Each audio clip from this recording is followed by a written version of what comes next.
Почитувани гледачи, време е за вестите на телевизија Здравкин. Јас сум Габриела Лескова, ова се настаните на денот.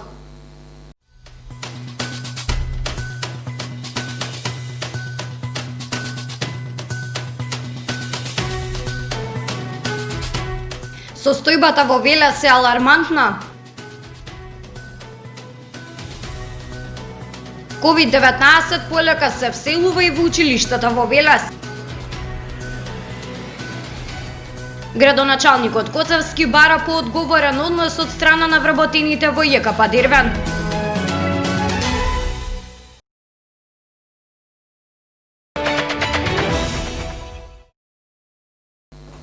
Овие вести ги започнуваме со предупредување до граѓаните на Велес дека ситуацијата е алармантна. Според изјавите на надлежните институции, ситуацијата е многу опасна, затоа што најголем дел од заразените според епидемиолошката анкета не можат да одредат од каде се заразиле. Во текот на изминатото деноноќе двајца велешани го изгубија животот. Маж и жена на 62 годишна возраст починаа на инфективното одделение во Општа болница Велес. Здравствените власти ситуацијата со коронавирусот изјавија дека е алармантна. Голем број на ново заболени лица кои што не може да утврдат од каде се заразени е всушност најопасното нешто. Како што посочуваат надлежните, ова е фактот кој што ја прави волку алармантна состојбата во Велес. Дел изјавуваат дека се заразиле можеби заради патувањето до работното место, некој на работното место, некој од членови на семејството, но голем број не можат да утврдат точно од каде се имаат заразен. Денеска до 11 часот се регистрирани 8 нови случаи на коронавирусот во Велес, но и двајца сограѓани го изгубија животот. Маж и жена на 62 годишна возраст починаа на инфективното одделение во Општа болница Велес. Во градската Општа болница во Велес вкупно се примени 35 лица. Од нив 33 се потврдени позитивни и двајца се негативни, но се уште се во болницата затоа што имаат потешка клиничка слика. Од вкупниот број 24 се жители на општина Велес, 6 се од Свети Николе, двајца се од Градско, еден е од Неготино и двајца се од Демиркапија. Од медицинскиот персонал со кој што располага Велешката болница, позитивни се вкупно 5 лица, од кои 3 се медицински сестри на инфективното одделение, еден од анестезиолошката служба, додека еден административен работник исто така позитивен на коронавирусот.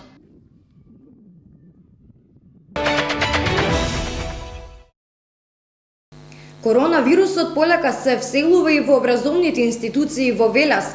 Според последните податоци доставени од надлежните институции, вкупно има еден ученик позитивен на коронавирусот во училиштето Блаже Коневски во Велес и еден случај од техничката служба во училиштето Панко Брашнаров. Ситуацијата дополнително се влошува затоа што многу ученици и просветни работници издржуваат мерката решение за изолација во своите домови.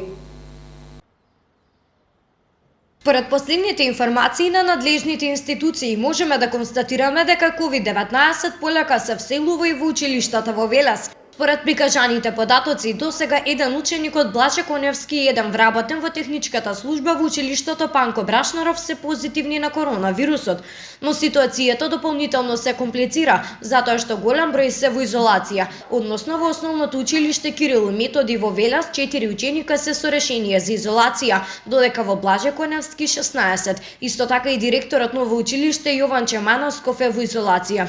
Што се однесува до наставниците, двајца од Панко Брашнаров и еден од Блаже Коневски се во своите домови со решение за изолација, додека во средните училишта по еден наставник од гимназијата Кочо Рацин и во средното стручно училиште Коле Неделковски.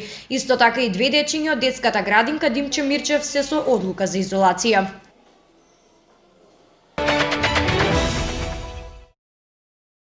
Недисциплинираноста и несовесноста на одредени граѓани на Велес продолжува дури и во најалармантната ситуација со коронавирусот. 46 граѓани на Велес се санкционирани во текот на изминатото деноноќе за неносење заштитна респираторна маска.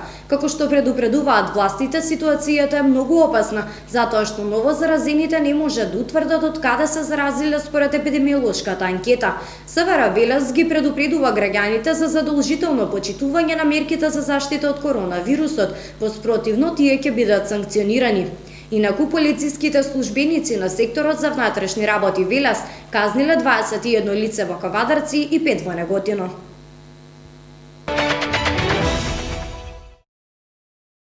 Градоначалникот на општина Велес Аце Коцевски бара поодговорен однос од страна на вработените во ЈКП Дервен, затоа што дел од нив доаѓале на своето работно место со симптоми на коронавирусот. Таму досега се потврдени 4 случаи на вирусот, додека 8 издржуваат мерката решение за изолација. Вкупно 4 лица вработени во јавното комунално предпријатие Дервен се позитивни на коронавирусот, додека 8 лица се со решение за изолација. 20 од позитивните се вработени во комунална хигиена, додека 6 од овој сектор се со решение за изолација, а останатите 20 позитивни на опасниот вирус се во работна единица во одделот за канализација и 20 од таму се во изолација. Градоначалникот на општина Велес посочи дека од страна на вработените во ЈКП Дервен имале неодговорен однос околу доаѓањето на работа со симптоми на COVID-19. Во случајот во Дервен имаме малку неодговорен однос, со температура иделе на работа и едноставно така е веројатно пренесена инфекцијата и на вработените во општинската администрација. Од контактите при заеднички работни состаноци за разрешување на тековните проблеми и активности. Одговарајќи на новинарското прашање, градоначалникот Коцевски потенцираше дека позитивните случаи нема да предизвикаат проблеми при извршувањето на активностите и обврските на ЈКП Дервен. Во моментов непречено се одвиваат работите, ангажирани се други заменски работоводители, раководители кои ги извршуваат задачите во име на тие што се отсутни во моментов.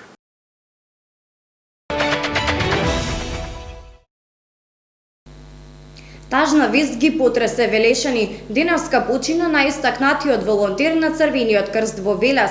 Ангел беше олицетворение една добра душа, секогаш подготвен да помогне, да му се најде на секој што е во неволја. На 30 години беше дел од општинската организација на Црвен крст. Повозрастните членови и волонтери во секоја прилика му искажуваа почит за неговиот огромен ангажман во организацијата, пишува во соопштението на Црвениот крст.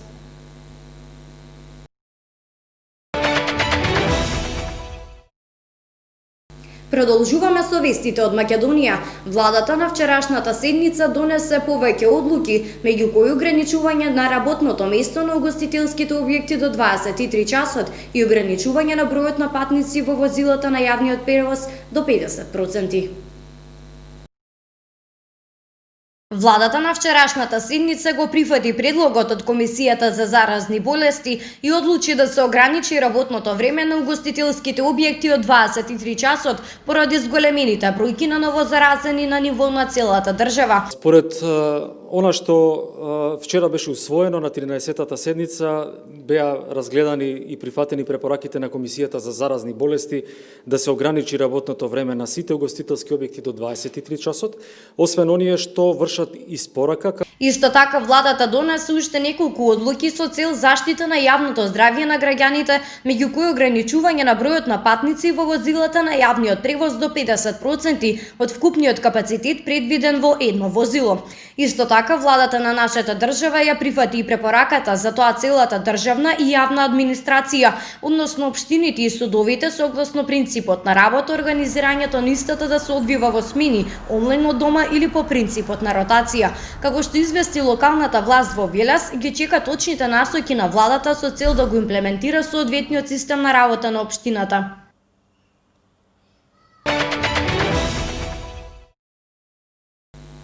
New York Times објави дека Трамп има банкарска сметка во Кина. Италија воведе полициски час во одредени региони каде што бројот на новозаразени драстично расте. Европската унија потпиша договор со компанијата Johnson & Johnson за 400 милиони дози на вакцина. Светот денеска.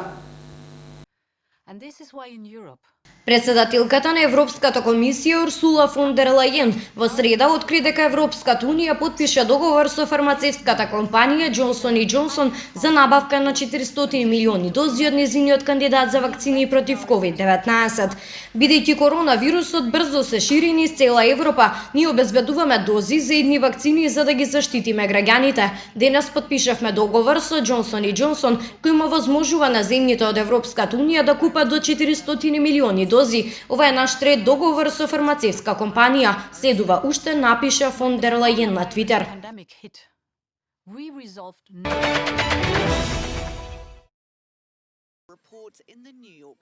Нью Йорк Таймс откри дека Трамп има банкарска сметка во Кина. Сметката е под контрола на Трамповата компанија International Hotels Management, која што плаќала локални даноци меѓу 2013 и 2015. Според изјавата на портпаролот на Трамп, компанијата е основана за да го истражи потенцијалот за хотели во Азија. Самиот Трамп ги критикуваше американските компании кои работат во Кина и почна трговска војна со таа земја, пишува BBC. Нью Йорк Таймс ја откри кинеската банкарска сметка на Доналд Трамп, откако ги добиле на увид деночните пријави на американскиот председател, кои содржат приватни и професионални финансиски детали.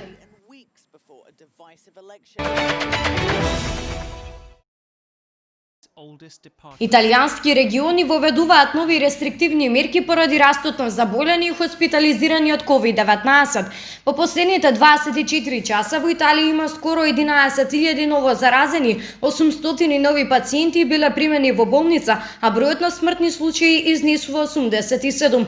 Непогодените региони Ломбардија и Лигурија веќе воведоа построги ограничувања од оние што ги донесе владата. По нив уште две покрајни воведуваат еден вид полициски час. За сега се ограничува работата на трговските центри, а за време на викендите се воведува ноќен полициски час, односно забрана за движење.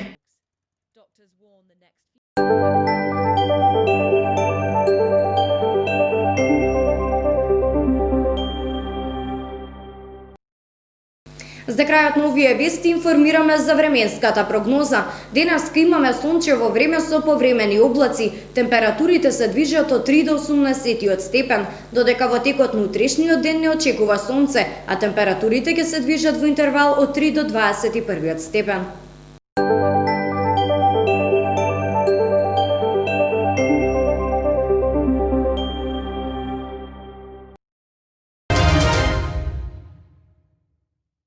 Ова беше последната информација од ова издание на вестите. За повеќе детали следете нашата Facebook страница Телевизија Здравкин и нашиот YouTube канал. Ви посакувам пријатна вечер.